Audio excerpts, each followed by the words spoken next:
Hey, this is Steven from Waterproof Solutions. Thanks for having me out. So it's a typical situation where we're in a turn-of-the-century house. You know, they actually use the floor joists for the forms of this house. So cool. And at the end of the day, when a house is built in 29, it's got a steel stem, the main beam in it, you know that there was some money spent here. So I see some real quality work. The cellar and the front porch, there's generally a footing that runs in between the two, so a lot of times we're going to handle them separately.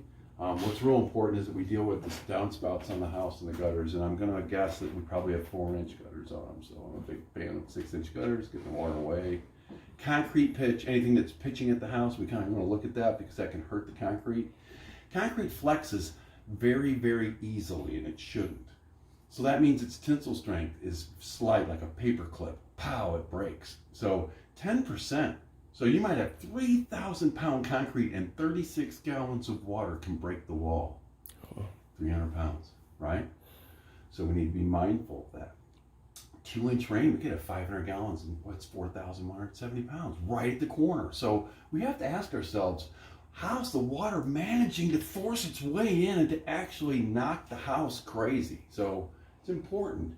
Another cool aspect of this house is that it's had a prior injection done to it.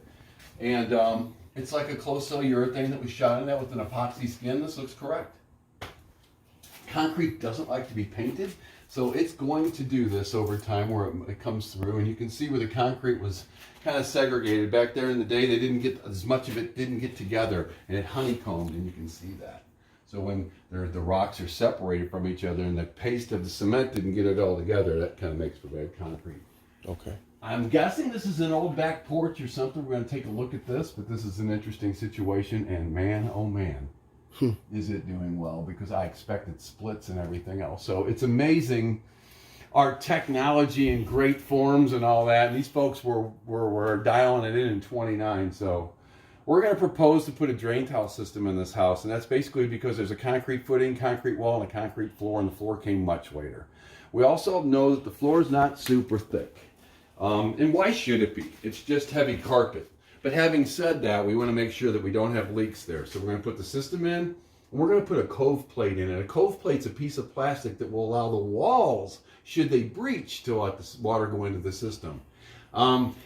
It's not ideal to let the walls leak, but sometimes you can't get at the crack without tearing something up pretty dramatic, and we'll always try with an injection. And I say try because it cannot always be the way that finishes it. Sometimes we have to get right to the source, which is outside, and seal it. So having said that, we'll get the length and the width times 2, put that down. That'll be your linear feet of the basement, and we'll put a bid together that will not only put a system in that lasts with it, but if this association sells the property, it would go with the house. So it does have a transferable warranty, and from there we'll go ahead and put together a plan for that.